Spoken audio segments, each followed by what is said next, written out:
ಚಿಂದಿ ಉಡಾಯಿಸೋ ಖಾರ ಬಣ್ಣ ರುಚಿಯನ್ನು ನೀಡುತ್ತದೆ. ಆಚಿ ಮೆಣಸಿನ ಪುಡಿ ಚಿಂದಿ ಉಡಾಯಿಸೋ ಖಾರ ಬಣ್ಣ ರುಚಿ. ಇಂದ್ರಾಯಣಿ ನದಿಗೆ ಸೇತುವೆ ಕುಸಿತ ಪ್ರಕರಣವಾಗಿದೆಯಲ್ಲ, ಸೇತುವೆ ಕೆಳಗೆ ಓರ್ವ ವ್ಯಕ್ತಿ ಸಿಲುಕಿದ್ದಾನೆ. ಈಗ ಆಲ್ರೆಡಿ 6 ಜನ ಮೃತಪಟ್ಟಿದ್ದಾರೆ. 15ಕ್ಕೂ ಹೆಚ್ಚು ಜನ ನದಿಯಲ್ಲಿ ಕೊಚ್ಚಿ ಹೋಗಿದ್ದಾರೆ. ಬಟ್ ಆ ಸೇತುವೆ ಕೆಳಗೆ ಓರ್ವ ವ್ಯಕ್ತಿಯೊಬ್ಬ ಸಿಲುಕಿ ಹಾಕಿಕೊಂಡಿದ್ದಾನೆ. ಆ ಪ್ರವಾಸಿಗನ ರಕ್ಷಣೆಯನ್ನು NDRF ಮಾಡಿದೆ. ನೀರಿನಲ್ಲಿ 25ರಿಂದ 30 ಪ್ರವಾಸಿಗರು ಕೊಚ್ಚಿ ಹೋಗಿರುವಂಥ ಶಂಕೆ ಇದೆ. ಈವರೆಗೆ 6 ಪ್ರವಾಸಿಗಳ ಮೃತದೇಹಗಳು ಪತ್ತೆಯಾಗಿದ್ದಾವೆ. ಪುಣೆಯ ಮಾವಲ್ ತಾಲೂಕಿನ ಕುಂಡ್ಮಾಲಾ ಬಳಿ ನಡೆದಿರುವಂಥ ಘಟನೆ ಇದು. ನೋಡ್ತಾ ಇದ್ದೀರಿ ರಕ್ಷಣಾ ಕಾರ್ಯಾಚರಣೆಯ ದೃಶ್ಯಾವಳಿಗಳನ್ನು. ಇದು ಕುಂಡ್ಮಾಲಾ ಬಳಿ ಬರುವಂಥ ನದಿಗೆ ಅಡ್ಡಲಾಗಿ ಕಟ್ಟಿರುವಂಥ ಸೇತುವೆ ಇದು.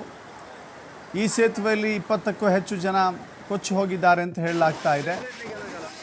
ಬಟ್ ಈ ಸೇತುವೆಯ ಕೆಳಗೊಬ್ಬ ವ್ಯಕ್ತಿ ಸಿಲುಕಿ ಹಾಕಿಕೊಂಡಿದ್ದ, ಆತನನ್ನು ಕೂಡ ರಕ್ಷಣೆ ಮಾಡಲಾಗಿದೆ.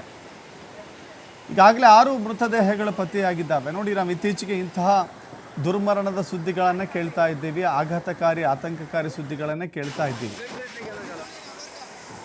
ಗುಜರಾತಿನ ಅಹಮದಾಬಾದ್ನಲ್ಲಿ ವಿಮಾನ ಪತನ ಆಗಿ ಕೂಡ 100 ಜನ ಪ್ರಾಣವನ್ನು ಕಳೆದುಕೊಂಡರು. ಪಹಲ್ಗಾಮ್ನಲ್ಲೂ ಕೂಡ ಅಂಥದ್ದೇ ಘಟನೆ ನಡೆದು, ಅಂದರೆ ಭಯೋತ್ಪಾದಕರ ದಾಳಿಗೆ ಬಲಿಯಾದರು. ಇದೀಗ ಮಹಾರಾಷ್ಟ್ರದ ಪುಣೆಯ ಇಂದ್ರಾಯಣಿ ನದಿಗೆ ಕಟ್ಟಲಾಗಿರುವಂಥ ಆ ಬ್ರಿಡ್ಜ್ ಕುಸಿದು 6 ಜನ ಮೃತಪಟ್ಟಿದ್ದಾರೆ. ಇನ್ನೂ 10, 15, 20 ಜನ ಕೊಚ್ಚಿ ಹೋಗಿದ್ದಾರೆ ಅನ್ನುವ ಮಾಹಿತಿ ಇದೆ.